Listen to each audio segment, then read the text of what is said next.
carry me back to old Virginia.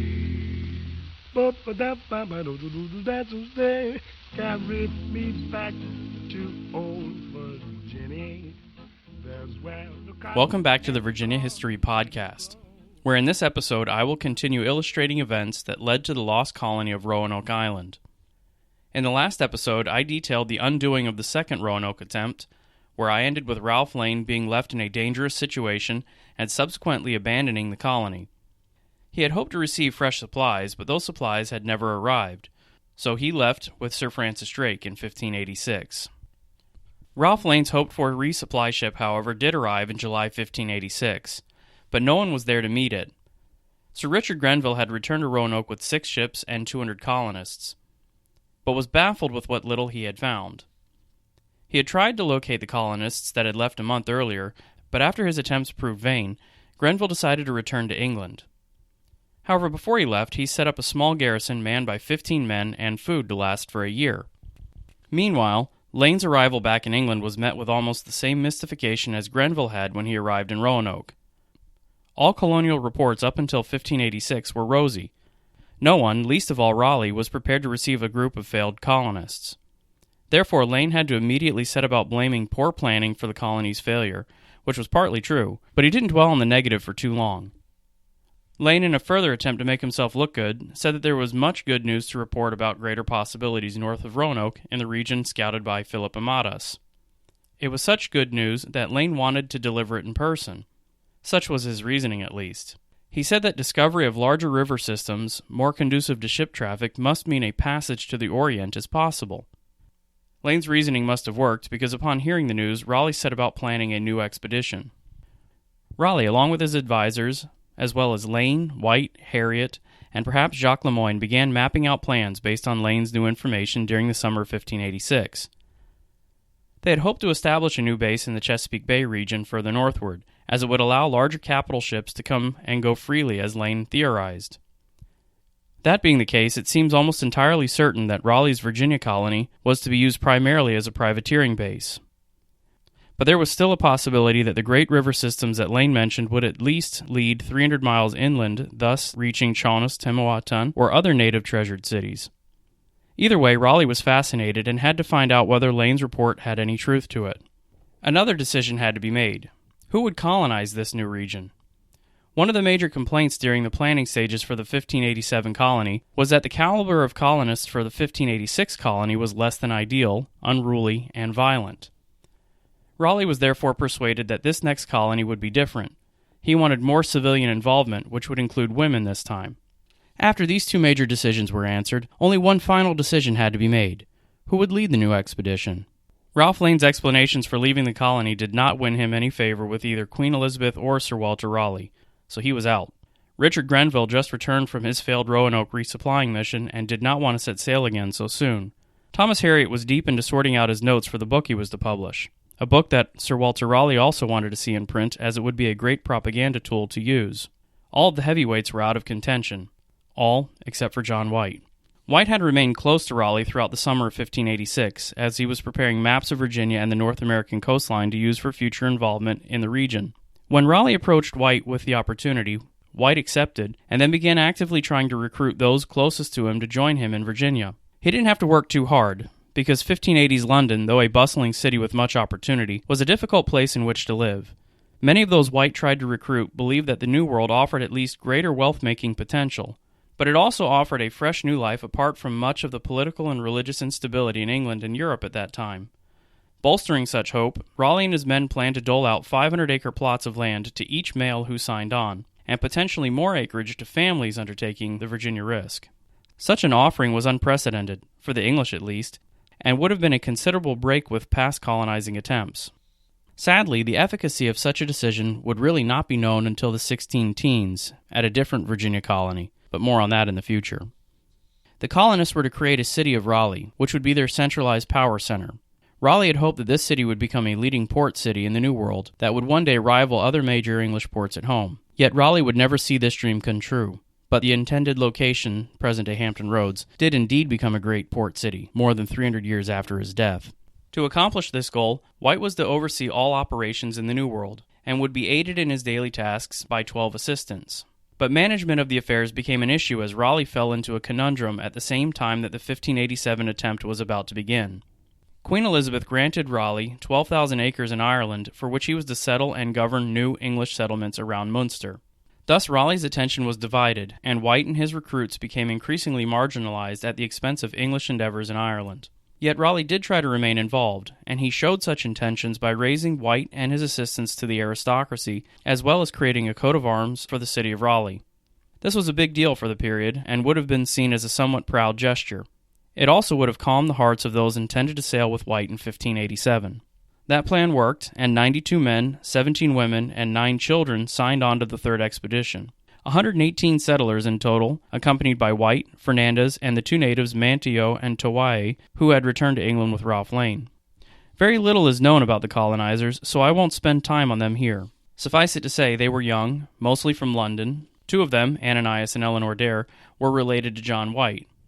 They seem to have been a deeply religious group, most likely of the Puritan sect later to become famous in the English Civil War, as well as in New England.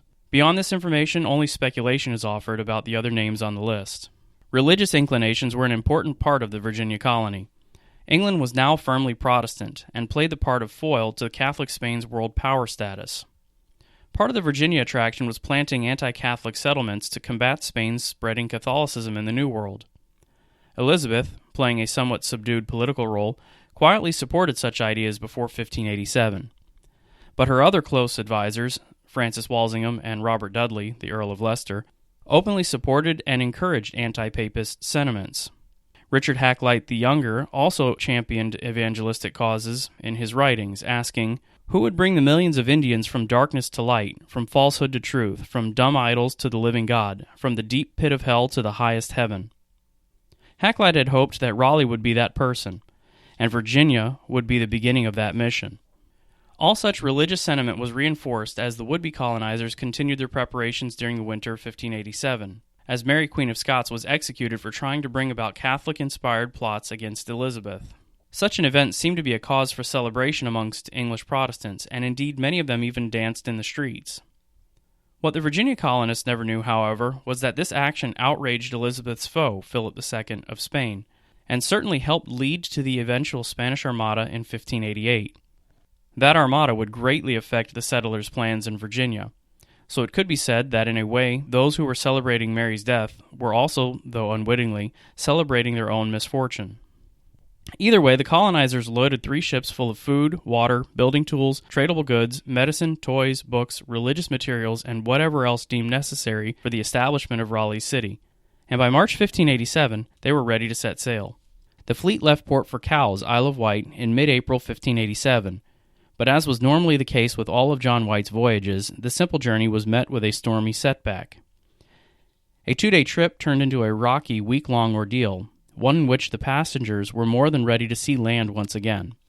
After they reached Portsmouth, England on April 26th, the colonists disembarked and remained at the port for more than 8 days in an effort to reconstitute themselves. They then moved to Plymouth, where final provisions were made for the voyage, after which the journey across the Atlantic began on May 8th. Huge expectations were riding on this mission, as Richard Hakluyt's inflated words about revealing Chinese courts, new lands, unknown peoples, and conquering all for England illustrates. This was to be the beginning of England's greatness, yet once again disasters hindered the expedition.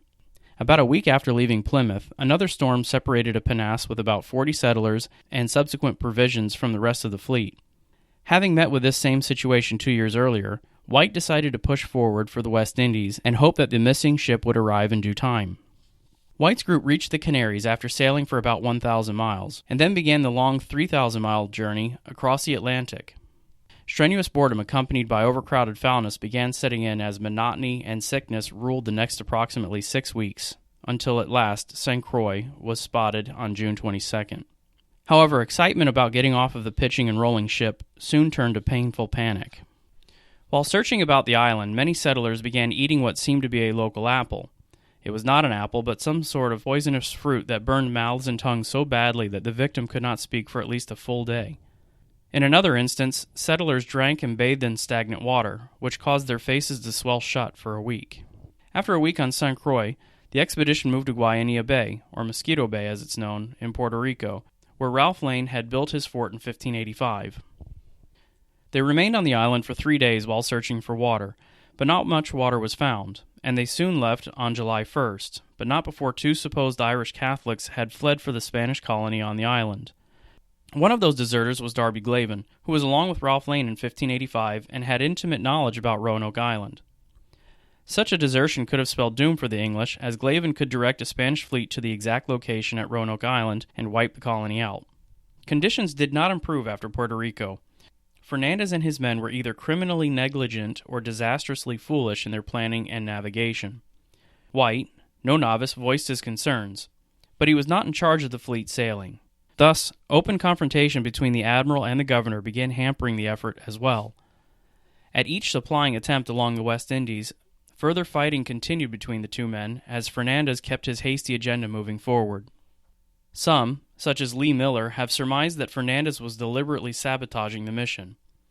Perhaps he wanted to set about privateering, which Raleigh would have been fine with, but only after the colonists landed in Virginia. Or maybe Fernandez was tired of his Protestant cargo and wanted nothing to do with furthering the English religious cause. No one can know for sure. Further intransigence, or foolishness perhaps, came from Fernandez when miscalculations found the 2 remaining ships off of the coast of Cape Fear, North Carolina. Quick thinking by Captain Edward Stafford stopped the ships from crashing against the many reefs along the coast. More issues followed a week later as the ships neared Hatteras Island. White had wanted to find the 15-man Roanoke Island garrison left by Grenville in 1586. While he and 40 settlers began their approach to the island, an unnamed man called out to leave the planters there on the island. Fernandez had apparently headed a mutiny and persuaded his men to flout Raleigh's designs and sail back to England. No city was to be founded along the Chesapeake Bay. White was furious, but offered little resistance. He continued ashore on July 22nd and found nothing but the sun-bleached bones of one of the left-behind men. It seems that the 15 men were no match for the Indian counterstrike that Ralph Lane must have known was coming in 1586. White and his men then marched northward to Lane's fort and found it destroyed, but the houses were still standing, though overgrown and had deer in them. After seeing that shelter was available, the settlers began unloading their supplies and repairing what they could, and building new cottages on the island. Then, while setting up camp, White finally heard some good news. The missing pinnace from the beginning of the journey was spotted off of Hatteras on July 25th.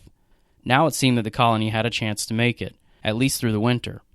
They were going to stay for now, but White would have to wait to find out what happened to Grenville's men, as well as move northward to establish Raleigh's city on the Chesapeake Bay.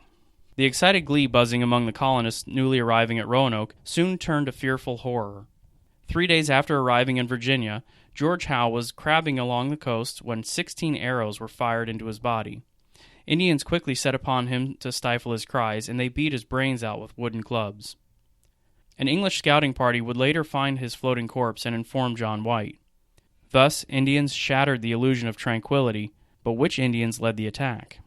In an effort to find out, White sent Captain Stafford along with Manteo and 20 men to discover who was responsible for murdering Howe. They sailed southward to Croatoan, Manio's homeland, looking for answers. However, upon arrival, the English were met by a group of armed defensive Indians ready for any attack, until the English began marching toward them. The native Croatoans turned to run away, when Manio began speaking to them in their native tongue, which halted the retreat and ended hostilities before they began. The only fear, apparently, was that the English would take Indian corn, further proof that a severe drought had plagued the region. Manio calmed fears and reestablished peaceful relations between these two peoples. A feast was then organized by the Croatoans the next day. It was then that Stafford learned who killed Howe, the Secotans. The same Secotans, apparently, led by Wanchese now, who destroyed Grenville's 15-man garrison a year prior. They had lured the men into a false sense of security and then attacked, killing one with a quick strike to the head. The others ran to hide in a storehouse, which the Indians quickly lit on fire. As the Englishmen ran to escape, another was killed by an arrow to the mouth, and the remaining survivors boarded their boat and fled never to be seen from again. Thus, these 13 men were the first lost colonists of Roanoke. After White was informed, he set about trying to right the wrongs done under Lane's command. He tried to set a meeting with the Secotans, but no response was given after a week's time. White then decided that he had to attack the Secotan capital across the Sound from Roanoke Island. Early in the morning on August 9th, White led an attack on the Secotan capital and began killing the Indians seen there. But it was a serious mistake. They were not killing Secotans. One of the fleeing Indians called out to Stafford, which made the English realize that these were Croatoans. They were there gathering what food they could from the now fled Secotans. Manteo was livid. He railed against the Croatoans for not warning White that they'd be in the area. Such a warning would have stopped any killing before it started. Regardless, the friendship with another Indian tribe was now in jeopardy, thus further plunging the English settlement into danger. After the attack, White had little else to do but to keep building houses and fortifications. By all accounts, the work kept the colonists' minds at the task, and the birth of a baby girl, John White's own granddaughter, christened Virginia in honor of Queen Elizabeth and their new home, was met with excitement. Also during this time, Manteo was baptized into the Anglican faith and given an English title, Lord of Roanoke and Desamunkepiuk. Thus, Virginia Dare was the first English-born child in the New World, and Manteo was the first Indian baptized into the Church of England. But the joy was not to last. On August 21st, Fernandez and his men were done unloading their cargo and passengers. They were ready to sail back to England, or in search of booty. A powerful nor'easter, however, halted Fernandez's plans, which allowed White's assistants to meet and decide that their previously planned representatives would not sail back to England to make a report of the colony's status. Instead, the assistants chose White, but White stolidly refused. The next day, the settlers came as one to argue that White must be the one to go back to Raleigh. He had the most clout. Yet White continued to refuse, but the settlers also remained steadfast in their resolve. To prove his innocence in the matter, especially as White knew that Lane's desertion a year earlier was looked upon unhappily, White drew up a document that he asked the colonists to sign, signaling that it was their decision to send White back to England, not his. They all signed on August 25th, but White was still unsure and waited one more day before deciding that he had to go. Before going, White set about establishing a new plan. He and his assistants created new leadership. Then they decided that their position on Roanoke Island was still too dangerous, and they had to move. They chose not to go northward to the Chesapeake Bay region as previously planned, but instead chose to go inland 50 miles among the Roanoke tribe along the Albemarle Sound or the Chowan River. Hopefully Menatonon's people were indeed friendly. Boats and supplies were left for such an undertaking, and White laid out a plan that would allow him to find the colonists once he returned. A network starting at Roanoke and leading to the new city was to be kept until he came back. If any trouble arose, White established that they'd write the name of the place in which the colonists fled on easily visible trees. If they left under duress, they were to carve a cross over the words. After everything was put into order, White had to endure saying goodbye to his daughter, son-in-law, and weeks-old granddaughter, knowing full well the dangers that could befall his loved ones in Virginia. Fernandez couldn't care less and was ready to go just after midnight on August 27, 1587. White didn't know it at the time, but he'd never see his family and the colonists ever again. Thank you for tuning into this podcast. Please join me next time as I recount what happened after John White left the colony, as well as a few of the prominent theories popular amongst historians, as well as the newly discovered clues concerning the fate of the lost colony. Also, if you have not already subscribed to the podcast on iTunes or Stitcher, please do so that you don't miss an episode. For more information, please also follow the podcast on Facebook and check out the podcast website at vahistorypodcast.com.